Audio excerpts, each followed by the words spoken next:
And tell me to shut up. Sorry. Okay. You're just defeating everything that said shut up because we're live now. So hold on 1 second. Jeez Louise. Hold on. I got to do this whole comment live thing. So see if anybody's even watching yet. Oh, 2 people. So who? It might be you two. I don't know. Okay. Oh, wow. No, People are commenting. there's a few people. All right, you guys ready? I'm ready. I'm ready. Let's do this. All right. Welcome to the Body Count Podcast, where we break down our favorite horror movies. So sit back, relax. It's going to be a bloodbath. I am We Shouldn't Be Here. And joining me is Mr. Being Scared. Say hello. Hello. And very special guest, Horror with Heidi. Heidi, how are you? Good. How are you? I'm fantastic. I can hear you guys perfectly. I think my laptop was messing up because I moved it out of this corner of my room and now I can hear it perfectly. Oh, excellent. Yeah. All right. So we only have about an hour to get all this done, and I think we have a lot to talk about. So I'm just going to jump into the first part of this episode, and it's going to be questions that I'm going to ask my guests so people can know a little bit more about you if they don't know you. So Being Scared, I'm going to ask you this. What is your history with the horror genre? Like, what experience do you have with it? Do you like scary movies? Like, are you a narrator? Do you like scary stuff? Just tell me something like that.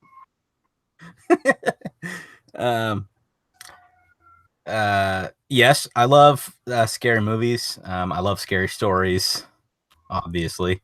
And yes, I'm also a horror narrator with my very own YouTube channel.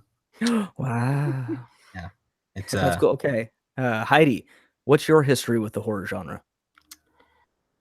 I've always liked horror movies, horror video games. My channel is primarily a horror gaming channel. I dabbled in creepypasta narrations for a short bit there. I will do narrations again eventually, but it'll be something very different. It won't be stories. Yeah, I hope you do, because when you were doing it, that's like when I first started. You were like one of the first people I met. And Yeah.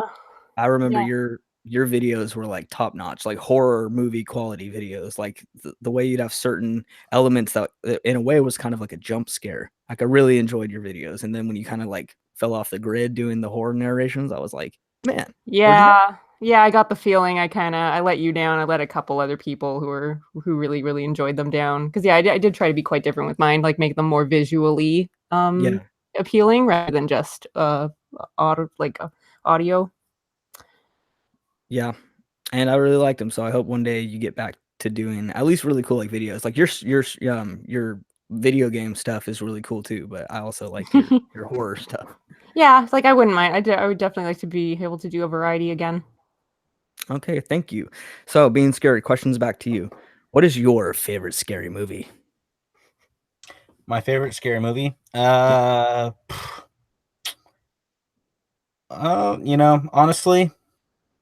I know some people are going to be like, what? And they're going to think this is lame, but I Know What You Did Last Summer is my favorite scary movie. That's a good choice. I think that's a fine choice. I know that it's dated and it's, there's parts of it that are just ridiculous, but when I I don't know, it's very nostalgic. When I watch it now, I still get that extremely eerie, creepy, uncomfortable feeling that I had when I was 11 when I first watched it. I believe I was 11. It was around there. And it was just, I don't know, that I saw it in theaters with my brother, and the movie was just so creepy to me. Just the eerie setting, the little town like on the coast, the little fishing town that the movie takes place in, and just the killer with like a hook. And it was just, I don't know, man. It just scared the crap out of me when I was younger. And even though I can see now that a lot of it is ridiculous and not that scary, it's still, I don't know, it's nostalgic for me. So, yep, that's my favorite. Good movie choice, man. And I know, like what you said, you're like, it's dated, it's from the 90s. A lot of people probably think it's cheesy, maybe kind of stupid, but to you, it's your favorite movie. So that's cool, because my favorite scary movie is one that people like. I've heard a lot of people rag on it, like the movie sucks, but it's like, well, it's my favorite. So, you know what I mean? That's my answer. Okay, Heidi, what is your favorite scary movie? I believe I would have to go with The Shining, Ooh, directed by Stanley Kubrick. I think that's it, right? yeah, yeah, you're right. Yeah, it kind of stands out the most in my memory because that is one movie that was able to make me feel genuinely not just scared but genuinely uncomfortable. Hmm. Not really by they didn't really I felt like they didn't really cross any kind of lines in that movie. Like they didn't do anything like truly shocking, but just certain things. Just like the old lady in the one hotel room that just kind of stalks Jack across the Yeah, room. Like she disguised herself as a younger woman. She kind of seduced him, and then she revealed her true form, which was just this old like disgusting hag. And then when she does her like old scary cackle as she just kind of does this like zombie stalk with following him out of the room. And I remember the first time I watched that movie and saw that part, I actually could not look at the screen because that woman just made me feel so afraid and so uncomfortable. And there are just so few movies in existence that have made me feel that way. So I feel like that movie was like that scene and many other scenes, just it was kind of a huge accomplishment as far as like good horror goes. kind of the way I feel when I watch Teletubbies. That was an uncomfortable show also.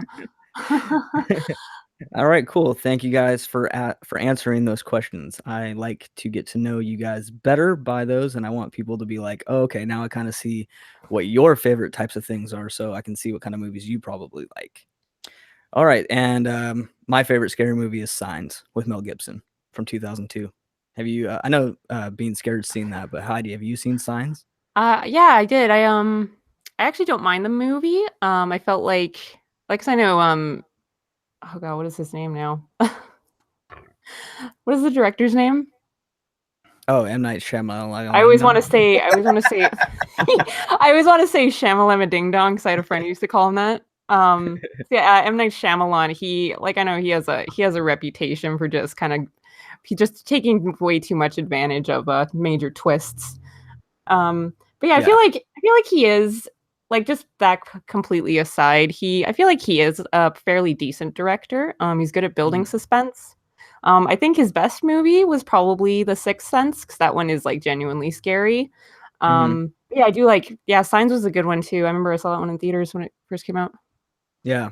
Well, that's my favorite. And it's okay, Heidi, if you want to be like that movie sucks. It's like it's okay. I know. No, Like I don't think. I think he takes way too much advantage of twists, and like a twist is not like there should be more to a climax than a twist. But no, no doubt. he's fine as far as directing goes. He does well with cinematography, which is like a very important aspect. Yeah, he's got some bangers, but you know, there are some that suck too. All right, you guys ready to get into the main topic? Yeah. All right, we're going to be talking about Scream from 1996. It was directed by Wes Craven. It was written by Kevin Williamson. It stars David Arquette, Neve Campbell, Courtney Cox, Matthew Lillard, Rose McGowan, Skeet Ulrich, and Drew Barrymore. It was released December 18th, 1996, and it has a runtime of 111 minutes. The budget for this movie was between 14 to 15 million dollars, and at the Oh box wow. office, no, at the box office, it made 173 million dollars. So that's good, right? Not bad at all. Yeah, I think they're out of the whatever the black or whatever you call it. I don't know what's that For- phrase Out of the called. red. The red. That's what I wanted to Yeah. instinctively say. And I was like, Yeah, I don't know. if you're in the black, it means you're making profit. Oh well, okay, then I'm an idiot. No, that's okay. Yeah, if you're out of you want to be out of the red. Red is bad as far as finances go. Yes. Also, red is like blood, and blood is bad. That's All right. right. It's a good way to remember it. All right, we're gonna get into the plot of this movie. High school student Casey Becker receives a flirtatious phone call from an unknown person asking her, "What's your favorite scary movie?" However, the call turns sadistic and threatens her life. He reveals that her boyfriend Steve Orth is being held hostage and demands she answers questions about horror films. After Casey gets one wrong, Steve is murdered.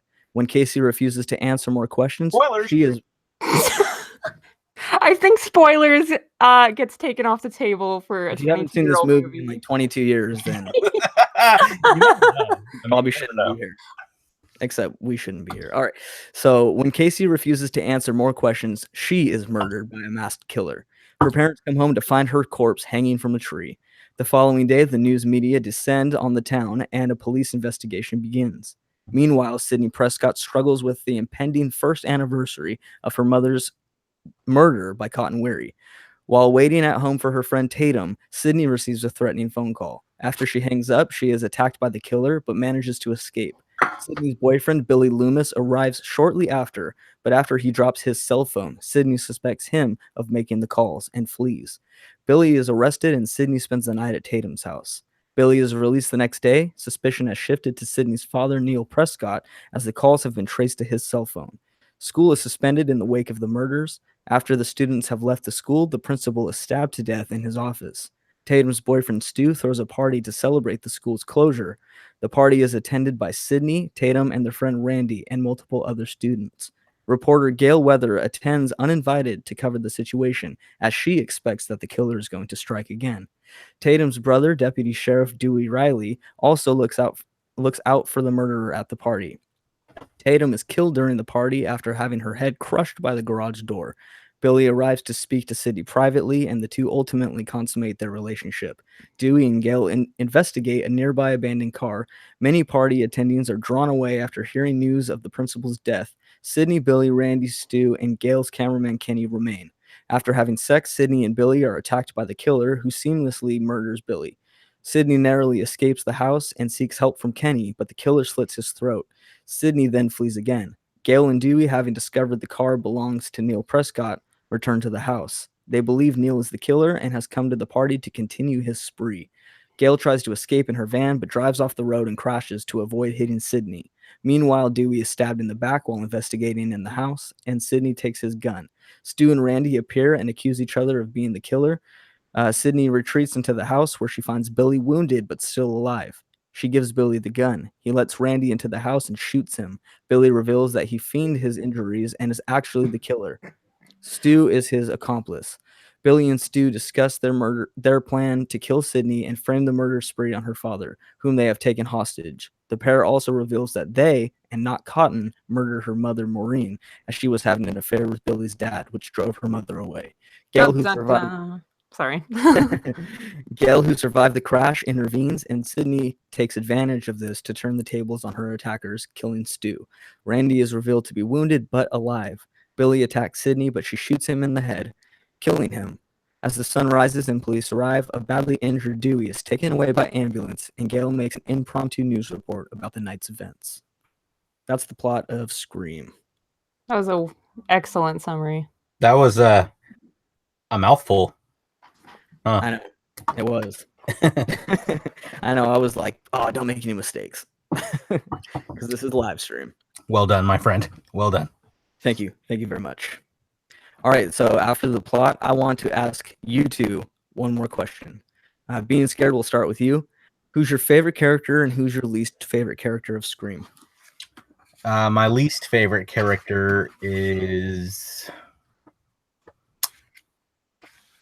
it's hard because, I first saw this movie when I was 11 and I've always loved it. I've seen it so many times.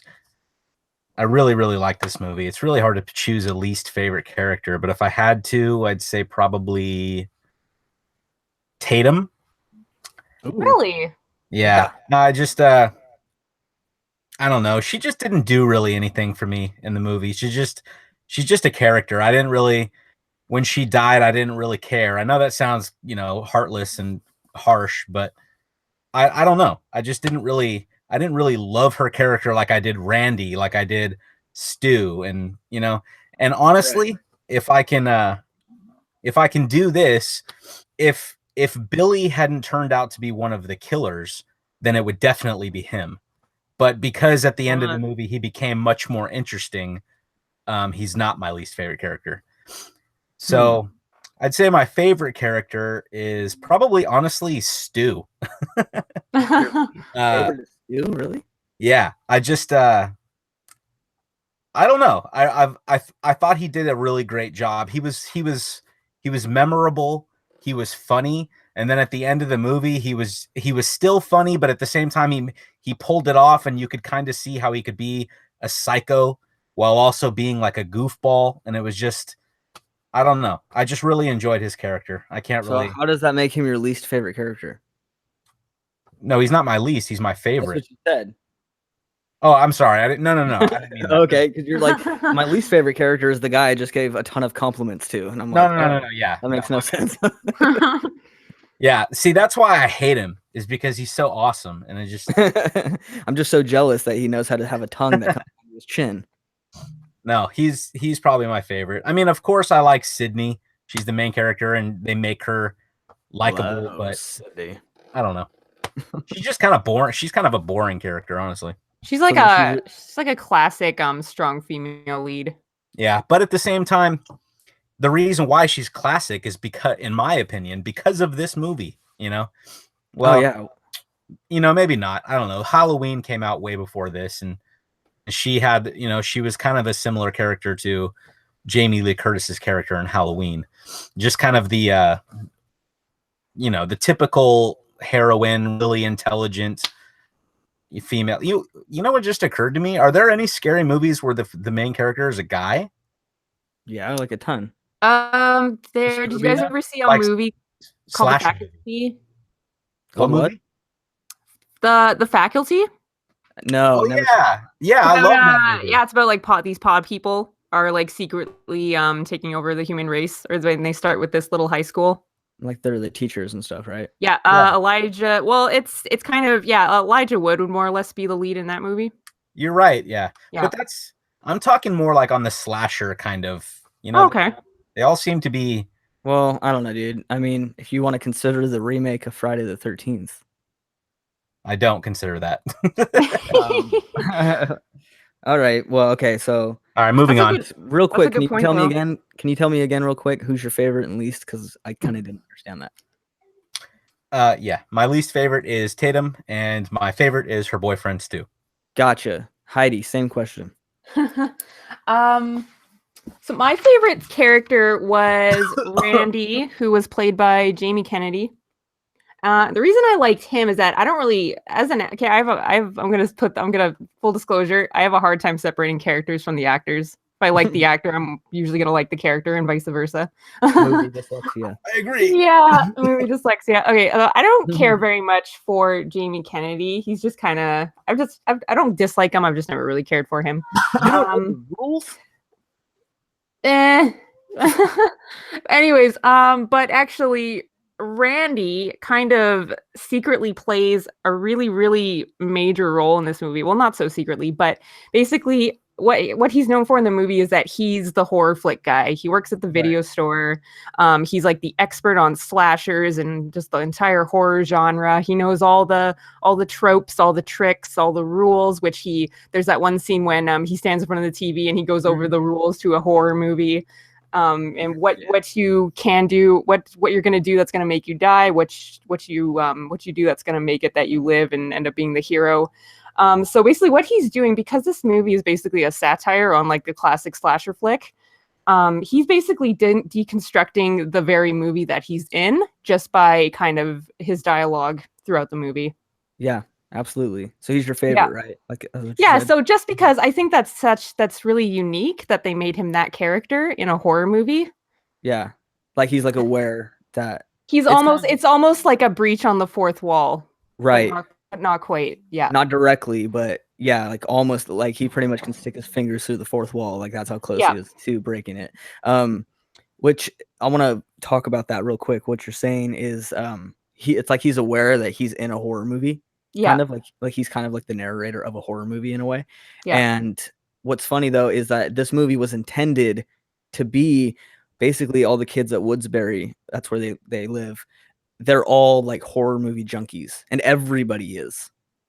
That's why you notice later on when Billy is like, he's like, we all go a little mad sometimes, and he's like Anthony Perkins, Psycho, and then he's like corn syrup or whatever, cornstarch, what they used in Carrie. Yeah, and, you know what I mean. He like talks about all these different horror references, and the whole time they're talking about horror references from all the girls to the guys, because the writer, I think it's the writer, either Kevin Williamson or Wes Craven, wanted this movie to be like about people who loved horror movies. That's why every freaking reference in this movie is like referencing something different in a Mhm. horror movie. Yeah, I and just like thought that it's was cool. I like that being scared you reference Halloween because they're actually while Jamie Kennedy actually breaks down the rules of a horror movie, they're actually in the middle of watching Halloween. Yep. Yeah. Well, you know, like I said, like about 20 minutes before we started this episode, I was finishing watching Scream. Like I watched it like a few days ago, and then I watched the ending today. Yeah. And what I noticed for the very first time after 20 years of seeing this movie is Randy. They're watching Halloween, like you said, and Randy is getting a phone call at the house, and he answers it, and that's when he's like, "What?" And he turns around and he goes, "Guys, the principal was murdered and hung from the flagpole or whatever, or the football pole." You remember that scene? Football, the goalpost, yeah. Yeah, the goalpost. Yeah. If you notice, if you go back and watch it now, I don't know if you noticed this, but what happens is the minute it's so perfect, the minute he picks up the phone, the Halloween song starts playing in the background. Oh, I did not notice that. That's And, neat. yeah, and as he turns around and he goes, "Guys," it's like it's when the song gets more intense. But the thing is the song from the movie playing in the background gets louder. So it's like it's kind of in a way they were able to use the Halloween soundtrack in Scream without directly just like ripping it off. I don't know, Yeah, I it's like super that. cool. So Yeah, I I love the way they do it. actually just to kind of support why Randy is my favorite. So yeah, you mentioned all the Woodsbury kids, like everybody loved horror flicks, but I guess you could say Billy and Stu, they were kind of, in a way, they were corrupted by it. Like, I mean, they were clearly kind of mentally ill to begin with, but Yeah. they loved horror to the point that they were actually corrupted by it, and they wanted to basically make their own horror movie in real life, which is why they started going on murder sprees. But basically, Randy, he's kind of more innocent in that aspect because he loves horror. He's obsessed with horror, but it never corrupted his mind. He has an appreciation for the art and the entertainment of it, but never to a point that would hurt anybody. Absolutely. So he's like the good movie junkie. He's the good movie junkie. And who's your least favorite? I'd say my least favorite, not that I don't like him, but just Dewey, the Deputy Dewey. I just felt like his character kind of, and anyone here can feel free to correct me, but I feel like his character kind of stood out like a sore thumb. Like everybody is kind of pseudo intelligent. Everybody's kind of not really dopey. Just everyone's like a typical like kind of pseudo intelligent teenager. Yeah. Whereas Dewey, he was just kind of like a doofus, which his sister calls him, and they also in the spoof Doofy. made about this movie, they take it upon themselves to actually name him Doofy. Yeah. Because he's kind of just like he's like this kind of like bumbling, kind of almost like idiot. He's very not very confident in himself. He lets his sister push him around in front of his coworkers. And it's just I feel like Mom says when I wear the badge, you have to respect me. Yeah. Yeah, and I just feel like his character kind of like a little bit, it kind of clashed with everybody else in the movie. Yeah, he didn't flow like the rest of the bother me while I'm cleaning my room. Yeah. And Stop you sticking know, your wiener strange. in the vacuum, Yeah. Doofy. Yeah, that's always what I want to follow up that line with. But yeah, what's strange is that I've seen Scream 2 like many times, a lot more than I've seen the first Scream, and it's so strange because his character, it's almost like in between the first and second movie, he just completely grows up and becomes another person. Like his character seems so different in the second movie. Yeah. And I feel like if he was that character in this movie, I feel like the movie might have like flowed a little bit better. Like he would have fit in. He would have fit in better. No, I'm talking about Deputy Dewey. Oh, okay. I was about to say what? I disagree, but no, Dewey. Yeah, I think you're right on. Yeah, right like on. I felt like he just kind of like as a character in the movie. I feel like he just stuck out so much, and he was kind of like the piece that didn't really fit. Right. Thank you for that answer. Okay. Yeah. I'll get on to mine. I'll make it brief because we have other things to move on to. But I don't really have like much of a favorite character, and that's a testimony to how good this movie is because I think for one person that I can say like, oh, they're my favorite for this reason, I can also pick something out that a different character did that makes them my favorite. So it's like it's kind of back and forth. Like I would love to say that the character who plays Casey, Drew Barrymore, in the beginning is my favorite. because of just the way she acted was just so amazing to me. But she's like barely in it, so how can I pick her over like Sydney? You know what I mean? But she also has these moments that outshine Sydney, so it's really hard to say. So I can't really pick a favorite, but if I had to, I'd probably have to just say Sydney, just because she's really a really good character. You know what I mean? Yeah. Her acting's good, and I don't know. I just like her. She makes pretty smart moves, minus running upstairs when she's getting attacked. But After pointing out that that's Yeah. the stupid thing to do.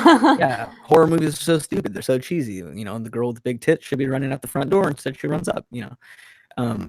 Okay, but my least favorite character is, I'm probably gonna have to say it's also Dewey. And it's not because I didn't like his character, because I really like that they kind of had like an inside cop that they can kind of be like, what's going on, Dewey? You know? And the fact that he is kind of a doofus is what gives up some of what's going on, some of the investigation. He gives that up to Gale Weathers, like in the middle of the movie. So without him being kind of doofy, he wouldn't really give that up. You know, I don't know.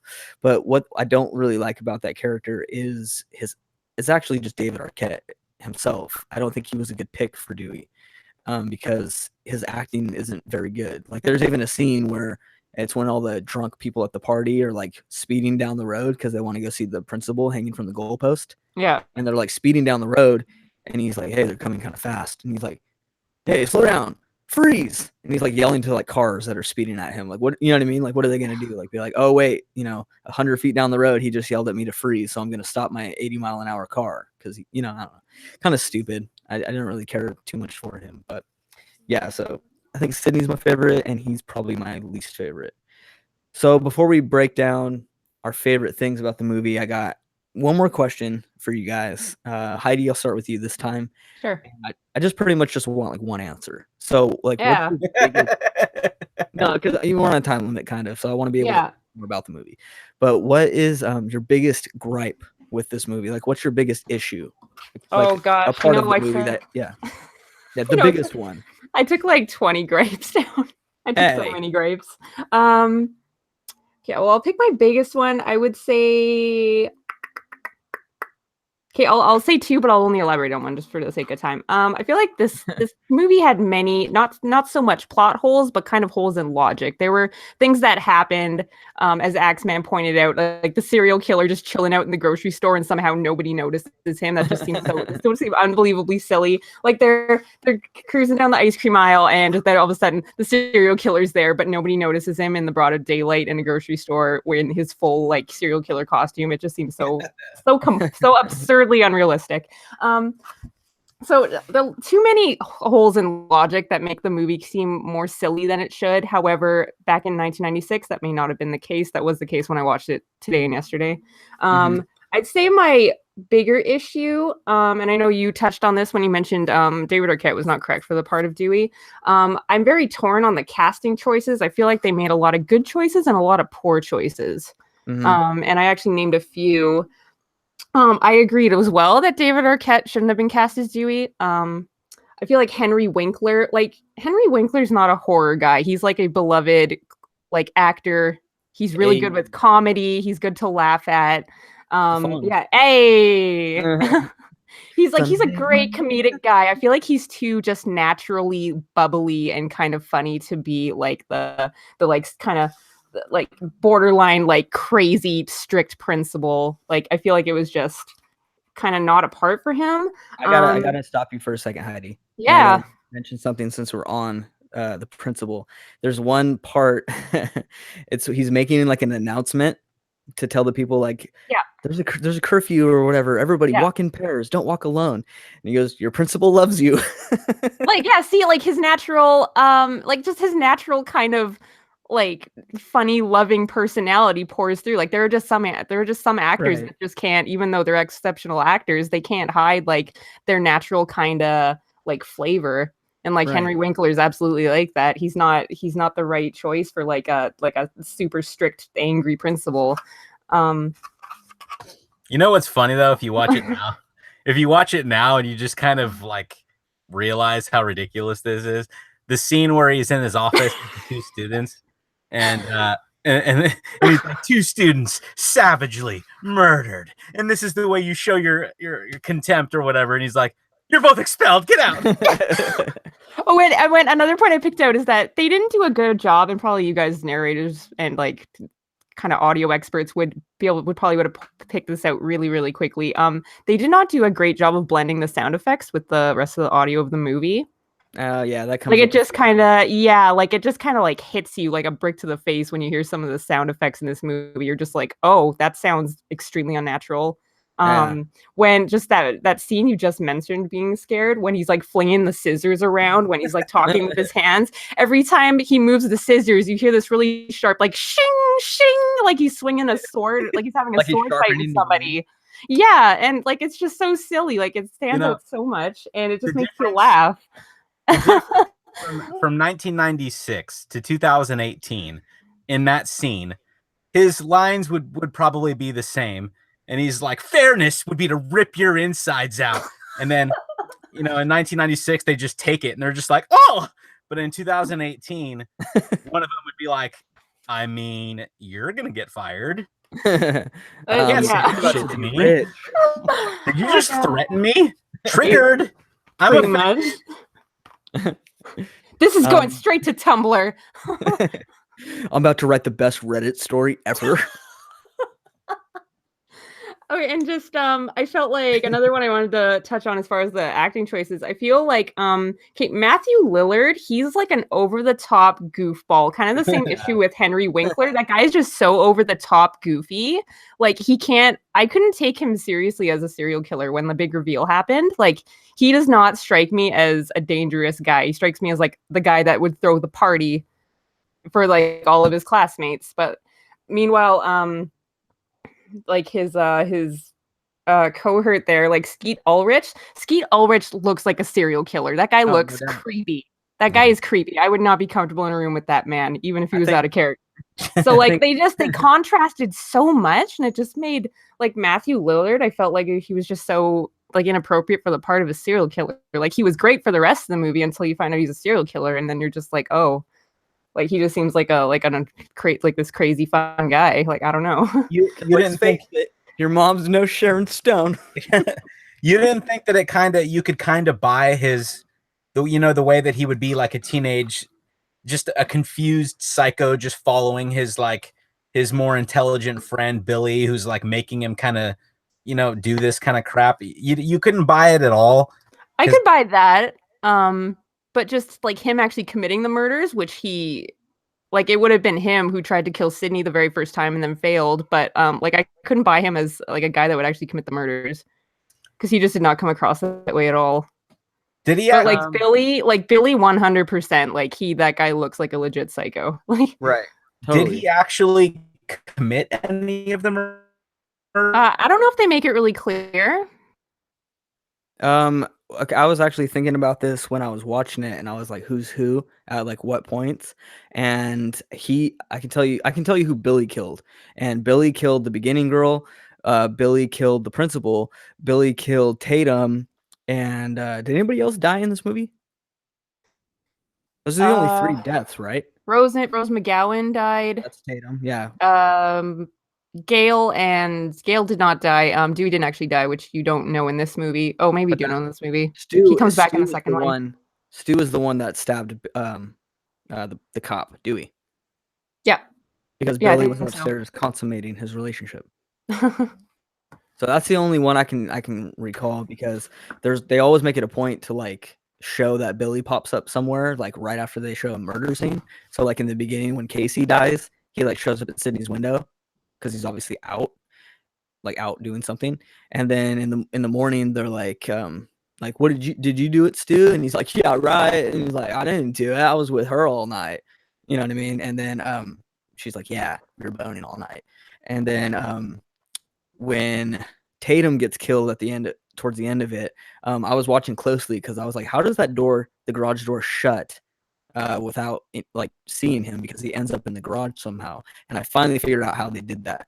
So Stu tells Tatum, go get me a beer. So she goes to the garage to get me a beer. Yeah. He comes up behind the garage door that leads into the house, and he pushes it shut and locks it. That's how she's locked out. Stu did that. And Billy must have been hiding in the garage somewhere, because there's no other way he would have got in the garage. He didn't show up to the party till like way later after that. Yeah, so yeah, that makes sense. Right after Tatum dies. Yeah. That's when he like pops up and goes, oh. And they're like, "Oh, what's up? You guys should go upstairs." Like, so yeah, it's pretty cool. If you watch it over and over again and you start asking these questions like, okay, where was this guy at this time? Where was this guy at this time? Then you can kind of like start piecing it together. And it's actually pretty good writing. They had to sit there and figure out like, okay, if we say it's this killer, if we say it's like Billy, then where's Stu? We have to make sure that he has like an alibi, because a lot of people ask questions like that. You know what's silly about this movie? I don't know. Let's get into your gripe real quick and you can tell me. Okay. My gripes with this movie, this is not so much of a gripe, but I'm gonna say what I was gonna say. And I think it's silly that there's a Clueless reference in this when he's like, as if. Is there? Yeah, he goes, as if, and then Randy's like, okay, Alicia. Yeah. All right, but other than that, my gripes with Scream, definitely the scene that Axeman Cartoons pointed out earlier on Twitter where they're in the grocery store is absolutely ridiculous. It's absurd.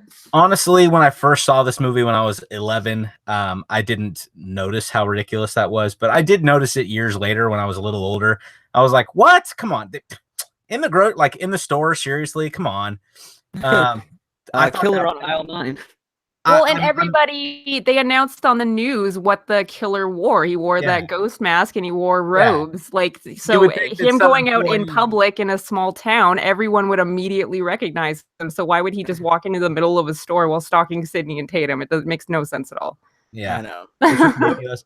And it kind of blows my mind, honestly, that none of the actors, none of the crew of the movie, the director, Wes Craven, none of them were like, this scene is kind of stupid as hell and very unrealistic. Let's cut this last little bit of this scene where it shows the killer in the reflection of the ice in the store. Like, yeah, that's exactly what I was going to say. Yeah, exactly. It's crazy that the director actually let that fly on the final cut. And it was just like, what? But other than that, I think that's about it, honestly. I mean, there's a couple little things, but I would be nitpicking, and I don't want to do that because I do really enjoy this movie. But Axeman Cartoons hit the nail on the head with that one earlier. That's probably the biggest gripe of this movie is that scene. Yeah, ridiculous. Either that or I'll get to my gripe now. My biggest gripe, besides that was my gripe, but I guess another one is my other one where Sydney goes into the bathroom at her high school and she hears like some girls talking. And she's like, yeah, well, no wonder like her mom was a slut too. And then so like they leave and then Sydney comes out of the stall and she's kind of crying a little bit and, looking in the mirror and then she hears Sydney, right? And she's like, what the F? And it's like, Sydney. And she like looks under the stalls and she's like, oh, I don't see anybody. So like I must be hearing something. And then like obviously the killer is on the toilet and he steps off of the toilet and like lowers his gown. And then all of a sudden he just like pops out of the bathroom and he like attacks her. 2 issues with this real quick is how did he know she was going to go to the bathroom? And how long was he in the restroom? I thought about that too. And then how did he know at all that Sydney was the one who ended up going in there? He's like, I can tell by the way she farts, that's Sydney. He's like sitting in class watching her. She's like, all right, she just finished her 3rd bottle of water. I think I'm going to head in there now. She's got to go in there soon. She got wasted last night. I know she's going to go to the bathroom today. Yeah, because she went in there on it was completely unplanned because she ran to the bathroom because she was upset because some idiot dressed up as the killer and ran through the hallways like screaming. And then that just like kind of triggered her. And then she ran to the bathroom because she didn't want anyone to see her crying. So it wasn't even planned that she was going to head to the bathroom. She just did it because she needed to get out of the public eye. And then what? Regarding that scene, there's something about it that I'm curious about, and I wonder if anyone else in the world has ever wanted to know this. But when the killer like busts out of the stall and she like ducks underneath him and slides out of the bathroom, he makes a noise. He actually goes like, ugh! And does he? Like, somebody made that noise. Like, was Wes Craven like? Was he talking to Steve Ulrich or Matthew Lillard? And he's like, all right, I need you to just kind of make like a grunting noise. Or did he just like hire some random guy and he was like, all right, this is your part. I just need you to make like a grunt noise. Like, who made that noise? And just like one of the state cams. Actually know? I have no clue. I don't think I'll ever get the answer to that question. Honestly, I've never even heard that before. Yeah, rewatch that scene, the Scream bathroom scene, and then when he busts out, he like makes this like totally obvious like "Ugh!" like pissed off noise because she like runs away. And I'm just wondering like who made that noise really in real life? Was it Could one of I? the what? No, go ahead. Go ahead. I'm just wondering if it was one of the actors that's playing one of the killers, or if it's just some random guy that was hired to make the noise. I'm just wondering, and I'll never know. I know that I'll never get the answer to that. That's You a good might question. be able to find an answer for that online somewhere. I'm sure I you would can. be so psyched to actually find the answer to that. You look on IMDb and it's like shows all the like the casting and stuff, and it's like man who grunts. Like, oh, his name was Man who this. grunts in bathroom. Or it was like that really overweight cheerleader who had chili dogs at lunch. She was like, oh. Like, If you oh. were to- Actually, it wasn't even him. if you were to watch that movie on Amazon, you might actually, because what they like to do is during certain scenes or certain episodes, if it's a show, they'll give little kind of tidbits or little fun facts on the upper left side of the screen. Really? Yeah, Oh, that's cool. yeah, it's great. I was watching Deadwood, and one of the fun facts it did for one of the episodes was if you watch really closely, you can see the shadow of like the microphone boom come across the screen, and it was totally Wow. true. Somebody screwed up with the microphone, and you can actually see the shadow of it move, and it totally ruins the scene. If you noticed it, it completely destroys the scene. Wow. What show? So you're like, watch, this is not the Old West. This is a fucking studio. Sorry for swearing. Oh, thanks. I just got demonetized. Thank you for that. You owe me about $20 now. You're talking about Deadwood? Deadwood, yeah. All right, I'm gonna have to talk to you about that later because I was actually wondering if that was a good enough show to watch. Actually, like recently. It's an excellent show. It's really hard to follow because of the way the dialogue is. Like, it's We have, well like, 20 written. minutes, It's guys. well written. Sorry. Yeah, we can talk about that later. Yeah. All right. No, So we shouldn't be here. It's like no. I don't give a shit about this show. I do. I just I need it. No, we got 20 minutes. No, that's So fine. let's talk about the movie a little bit. So Yeah. I guess let's just talk about a few of the highlights of that. Everybody knows Scream 4, and obviously the biggest one I think we can all agree is the opening scene with Drew Barrymore. So you guys want to talk about that a little bit? Yeah, definitely. Oh, okay, so it starts off Drew Barrymore. She's cooking some popcorn. She gets a phone call. It turns out to be a wrong number, hypothetically wrong number, and then calls back again, and they end up striking up a conversation. And the scariest part about that is she's like talking to the killer, and he's like, "Hey, like you sound really cute and stuff like that. You got a boyfriend?" She lies, and she says no, and she goes, "Why? You want to ask me out on a date?" And he says something about like, I don't know. Being scared, you know this better than I do, but she says something along the lines of like, why do you, he goes, you never told me your name. And she goes, why do you want to know my name? And he goes, because I want to know who I'm looking at. And she goes, what Yeah. did you say? And he goes, That's exactly I what want they to know, say. Yeah. I want to know who I'm talking to. She goes, that's not what you said. And that's when the movie changes from playful flirting on the phone to, somebody's like stalking you and threatening to kill you.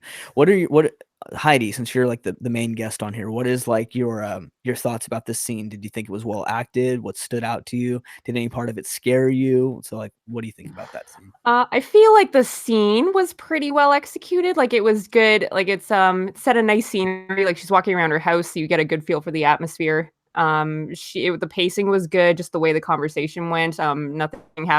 Basically nothing happened on the first two calls. It was the third call where everything kind of launched. I feel like I felt like the script felt a little phony. However, I feel like Drew Barrymore, during the part where she actually starts to get scared, she totally Knocks it out of the park. she owns that part. Yeah, she does a really good job. Oh yeah, I love that Yeah. part. Being scared. What are your thoughts on that scene?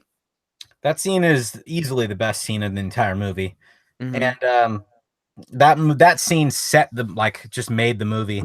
And because it's so good, and Drew Barrymore, just in case anybody in here didn't know this, she was actually offered the part of Sydney because she was at the time way more popular than Neve Campbell, and she still is.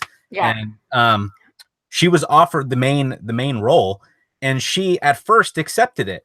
And then she went to Wes Craven after and said, honestly, I don't really want to do the main part. I want to do the beginning girl that dies. And Wes Craven was like, what? Why would you want to do that? And she says, because nobody will be expecting me to die. And he was like, ah, okay. And they went with it. And I swear her decision to do that was absolutely like, to say it was genius is like an understatement. That was the best decision that somebody made regarding this entire movie. And because she was absolutely right, you know, nobody thought that she would die because she was very popular at that time. And nobody was thinking that Drew Barrymore is actually going to be dead in 5 minutes, like And hanging she's from also a tree, you she's know? also they also say that she's like one of the stars, and she's on the cover of the poster. She's on the cover, Exactly. yeah. So when So, after that first scene, when it shows her hanging there, you're just like, everybody in 1996 was, I mean, dude, try to imagine what they were feeling when they first saw this. They'd never seen anything like that. They were like, holy shit. Like, I have no idea what to expect with this movie now, you know? dude, not even just that, with, you know, the shock that they killed off like this A-list actress, but also with the way they did the blood, the guts. There's when she's hanging from that tree, she's like, if you watch it, she's like steaming. Her insides are steaming because it's cold outside. Yeah. And her insides are so warm because they're so freshly diced that you can see steam coming up, and she's swinging. Oh shit. I don't think I've ever noticed that before. Go back and watch it. You can see that her guts and stuff are steaming from her body, and it's just super creepy. And I just really love the way she acts. I love even those two people who played her parents. They come back from whatever they're doing, and she's so close to being like, Dad, Mom, when she's like crawling to them, but you know, they don't see her, and they go in, they see the house is like full of smoke from the popcorn. They get on the phone to call the police, and they can't because the phone's being used, and they can hear their daughter getting murdered. And then he goes, go next door, go to the Mackenzies, like blah, blah, blah. So the mom runs outside, and she just, because you don't see anything, you just see the mom come out, and she stops in her tracks and just lets out this scream that's ear piercing. And that's when the dad comes out, and he like grabs the wife, and he looks up, and he's like, oh, you know what I mean? And then like it just shows Drew Barrymore from a distance hanging there. And it like being scared. You mentioned this a long time ago. It seems like the dad goes to run after his daughter, and it just shows the camera just speed up to the dead body, and you get a good shot of her hanging there, swinging back and forth, and then scream. You know what I mean? You know, this might be a little silly, but I want to kind of implement this as just kind of an example of what people thought in 1996. But imagine like there was a horror movie being made with all of us like narrators in it. And at the very beginning, you hear Mr. Nightmare. You know what I mean? And you're thinking, nobody's going to be thinking that he's about to die. You know, he's like the main guy in horror narration. And then they just kill him off abruptly and brutally, and everybody would be like, holy shit. You know what I mean? Yeah. It was just, I don't know. I just wanted to make that example. But something else about the beginning that always, to me, like really made the movie like especially creepy is that one line where she says, why do you want to know my name? And he says, because I want to know who I'm looking at. And I know that Kevin Williamson actually like went on a little mini vacation when he was writing this movie, and he locked himself in a tiny little room, like I think it was like Canada or something. I forget where he went, but he locked himself in like a little cabin or something, and he started writing the movie, and he didn't stop until like literally he just pounded it out and just like finished it. And I so wish that I could have been there when he thought of that line, because that is like such a genius line, so scary, like so creepy to me. Like I'm sure other people agree, but I want to know who I'm looking at. When I first heard that when I was 11, I was like, okay, so this is the scariest movie I've ever seen. It scared the shit out of me. All right, I'm done. Okay, so we're going to, since we're got about 11 minutes left before we all kind of sign off. The last scene I guess I want to talk about turns out to be the last pretty much act of the movie.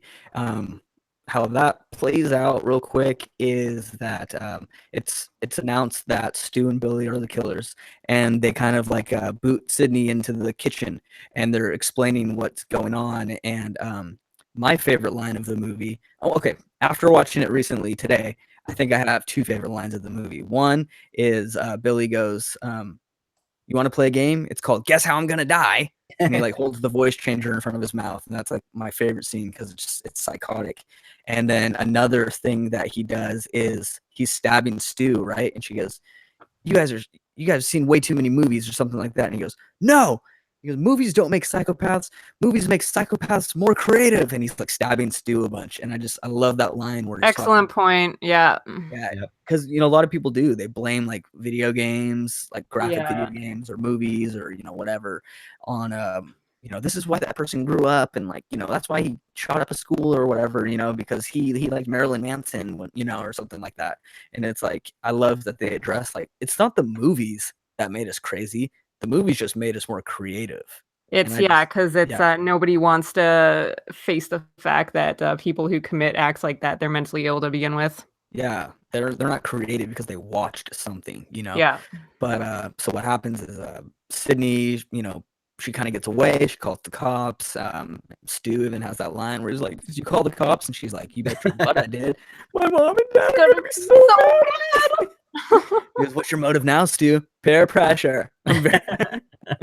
Anyways, but that whole ending scene where they're going back and forth, and it reveals that like he goes, "You want a motive, Sydney? The motive is your slut mom was effing my dad, and that's the reason my mom abandoned me." And for a moment, you kind of feel bad for Billy. That's what I mean to say, Billy, not Stu.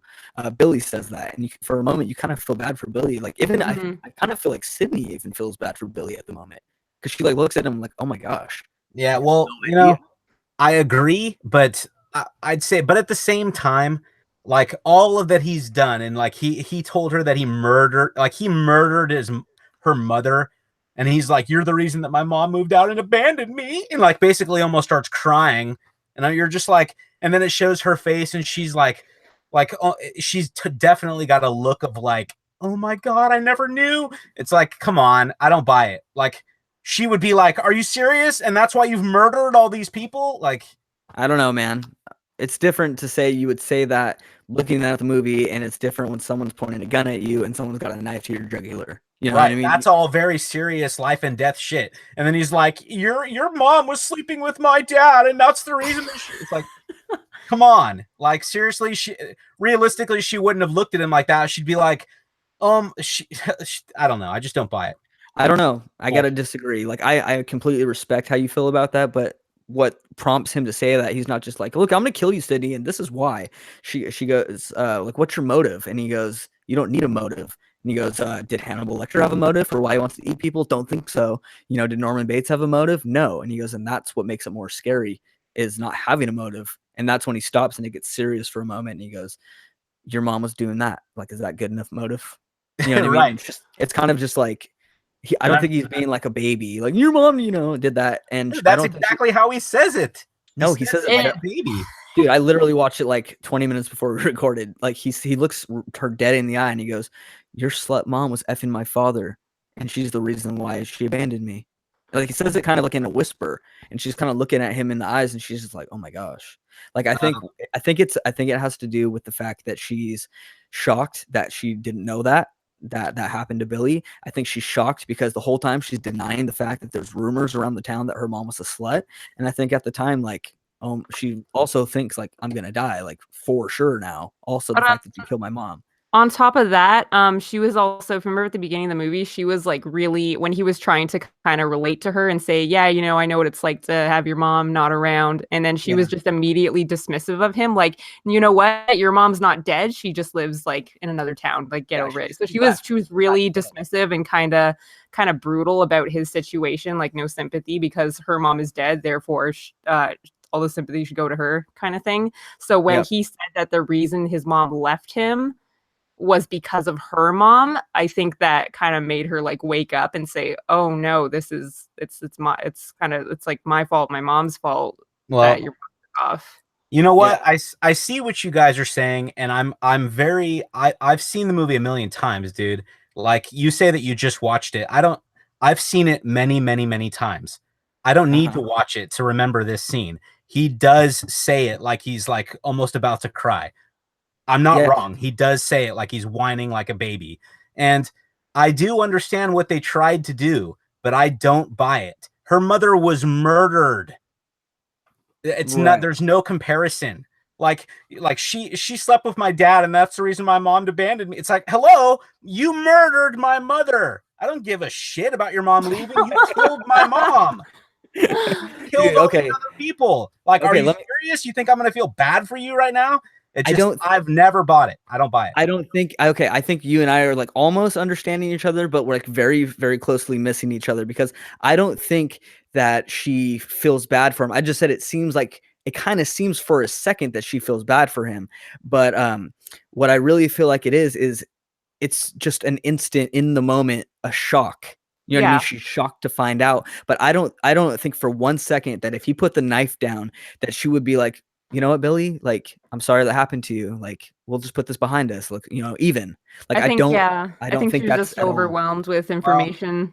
Just you like know, all this crazy information all at once. I Yeah, think it just I think overwhelmed her. Yeah. I can definitely understand that. And I think you're right that she definitely should have had a look on her face of shock.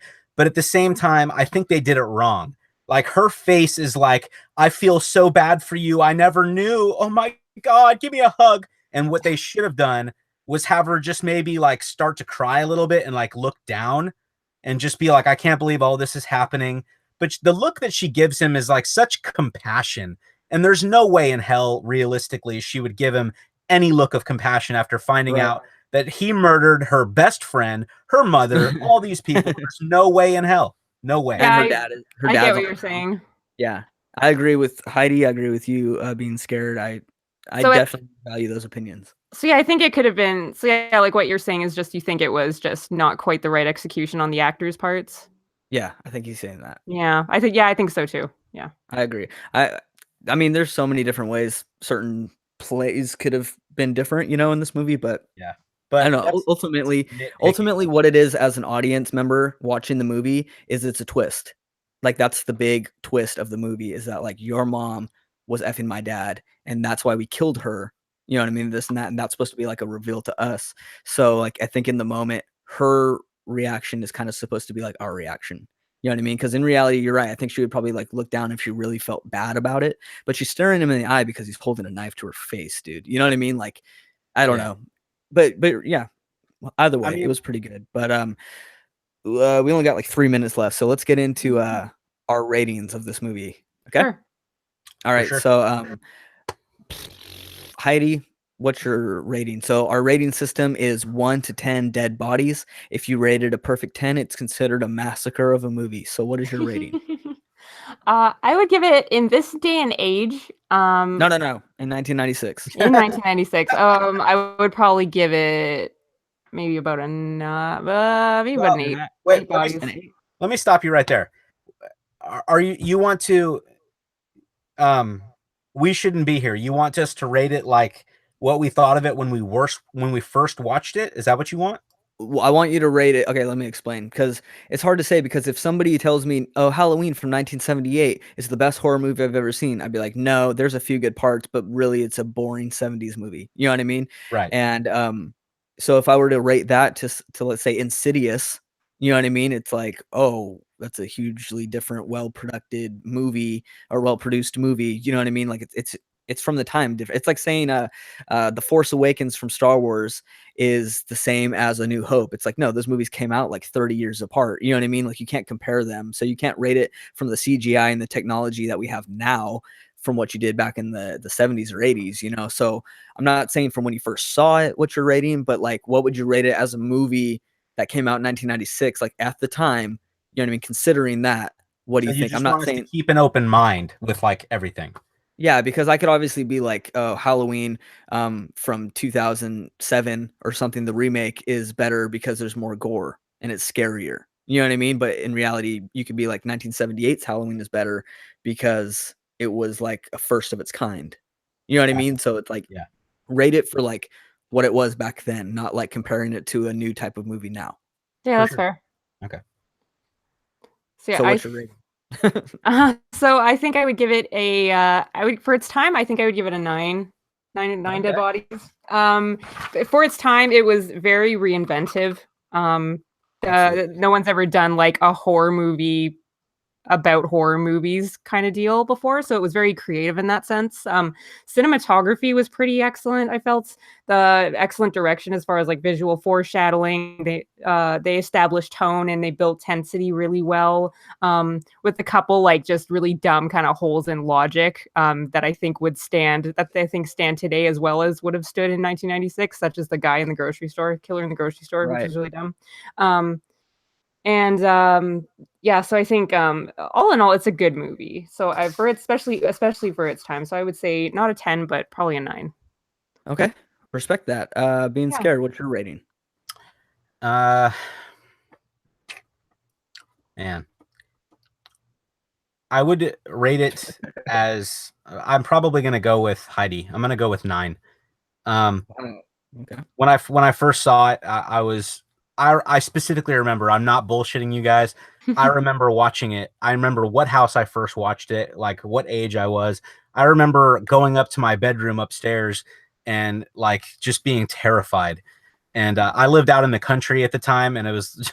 I remember the windows being open and hearing noises and just feeling that movie scared the crap out of me when I was a kid.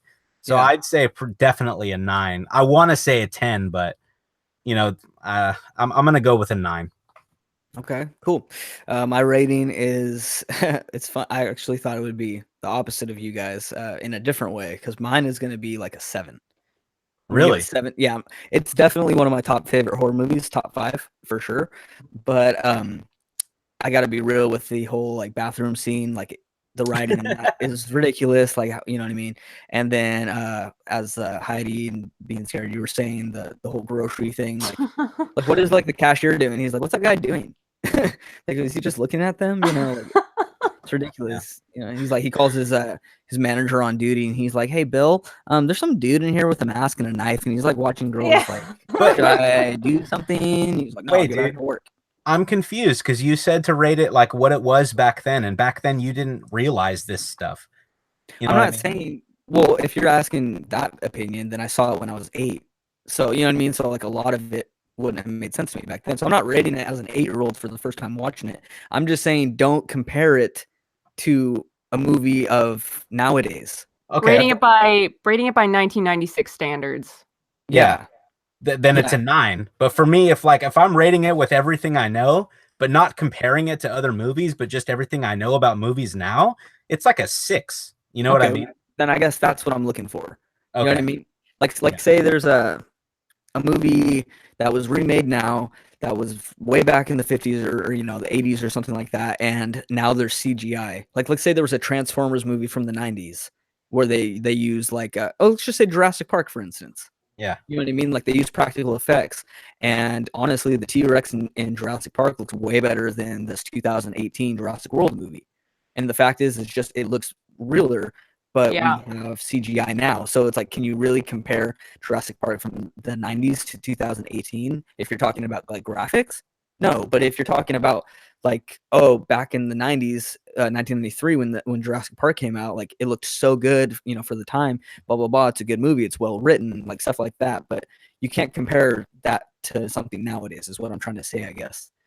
So like, Scream overall as a movie to me, like it's like a 7 because there's a few stupid scenes. Some of the acting isn't as good as some of the others. Like Drew Barrymore, as much as she does a great job in the beginning, there's also a part where he goes, "Oh, you cooking popcorn?" And she goes, "Uh-huh." Like she looks like, you know Yeah, what I the mean? Like, writing for her scene was pretty dumb, I'll admit. Like it just seemed Yeah. really phony. Like Except in for the that one beginning. scene, though. Except for that. Oh, you mean for her character? Okay. Right, like the writing in the beginning when she's having the friendly part of the conversation is stupid, you know? Yes, Oh, I agree. like scary movies. Like, well, which one do you like? I don't know. This and that. Oh, that's right, Freddy. You know what I mean? Like it's kind of like goofy. Like you're not gonna have a random conversation with a dude, especially a dude talking like that. But the minute that she goes into the "who am I looking at" type of conversation, then the acting gets really good and the writing is really good. Yeah. You know what I mean? But overall, I'm saying the writing was really well. There's a few stupid scenes. It's kind of goofy when she's fighting. Every time the Ghostface is attacking somebody and Tatum smacks him in the face with a freezer door and he like falls over, you know? Like he didn't see that coming. You know, there's stupid things like that. But Yeah. overall, I think I think the practical effects are like really good. The guts are awesome. Like the part where he cuts Tatum's arm in the garage, that looks really good. The acting's good. The writing for the most part is pretty good, but there are a few stupid scenes. So I'm not. It hits him. Yeah, there are definitely a few misses. Like a lot of the dialogue for the teenage girls sounds like they were written by like Wes Craven. Or like they sound like they were written by like a 40-year-old like writer guy. I'm 40, but if I was 17, this is what I would say. Yeah, exactly. Like I feel, and I mentioned this to Axeman as well. They should have done a little more field research. Like they should have gone out into the world and actually got a really good feel for how like 17-year-old girls talk when they're talking casual to one another. Because I feel like this movie lacked a whole lot of that. Well, you know, something I want to bring up real quick, and I know that it's past time already, and I'm sorry, but I gotta bring this up real quick. Just how ridiculous it was that even though I enjoy the characters and I wouldn't have it any other way if I had the choice, because I love this movie now, but why did they choose to cast, you know, people in their like early 30s, late 20s, high school? Like if you go to the high school down the street from my house, like they look like freaking sixth graders. Well, I know, but I'm 32 now, so they look really young to me. But like when they're all sitting around the like in their high school or whatever, remember? And he's like, it's called tact, you fuck rag or whatever. And he's like, and they're like talking, and it's like, you can come on. If you look at that group, you're like, they're not in high school. I mean, are you kidding me right now? I would say sophomore year in college, but at best. Yeah. Like probably like senior year of college, if that, you know what I mean? Like high school kids, come on. Like, why did they not just do what they did in Scream 4 and hire actual teenagers? You know what I mean? Yep. Yeah. I don't understand why they did that, but at least they got that part right in Scream 4. But yeah, I don't know, dude. I mean, I'm sure we could also like look that up and figure it out. I don't know, but yeah, if you're gonna complain about age in movies, though, like there's nothing worse than Grease. They're like 50 as high schoolers. But okay, so I think that was a really good episode. Heidi, I'm really happy you were able to come on. Yeah, and I hope we can get you on for another episode sometime. Yeah, for sure. If you ever want to do the sequel or the whole series, I'd be down for that. Oh, I would love that. Eventually, like over time, yeah. You don't want to do them all in a row; that would get boring. Oh yeah, people would be like, "I'm done with body." What count. Scream again? I freaking hate this movie. You know, we could just an idea. Tell me what you guys think. This is just an idea. Tell me what you think. I think Axeman Cartoons definitely has some opinions regarding these movies, and he's a really cool guy. And I'm thinking, like, what if we did a special, like, 2.5 hour episode where we do Scream 2, 3, and 4 with Heidi and Axeman Cartoons? I wouldn't have it any other way. I think that'd be cool. Yeah, that'd be a good idea. Down for that. If he's down, of course. Oh, he better be down. Oh, he loves talking about movies. That's good. Cool. Okay, I'm happy to have him. And Being Scared, thank you as always for being on with me. This wraps up episode 2 of the Body Count podcast. Thank you two again for being on. And is there any last things you want to say? I'm just curious. Do you know what we're doing for the next episode and who's going to join us? If things go to plan, we're going to have special guest narrator Unit 522, and we're going to review The Strangers from 2008. Oh. Ooh, yes. Yeah, so we'll see how that works scheduling wise, but if not, then we'll figure something out. Sounds good, man. Looking forward to it. Thank you for having me. Good. All right, Being Scared, nice talking to you. Horror with Heidi, nice talking to you. Everybody go. You can subscribe to both of their channels. Horror with Heidi is doing a lot of video game stuff. Being Scared, obviously, is doing his famous Rain videos. So subscribe to both of them. Subscribe to me if you don't mind. I almost at 10,000 subs, so I'm like super excited about that. So, yeah, I saw that. That's awesome. Yeah, thank you. So everybody, thank you for joining us. This has been episode 2 of the Body Count podcast. Being Scared, Horror with Heidi, always a pleasure, and I will talk to everybody later. Bye. Bye-bye. Bye.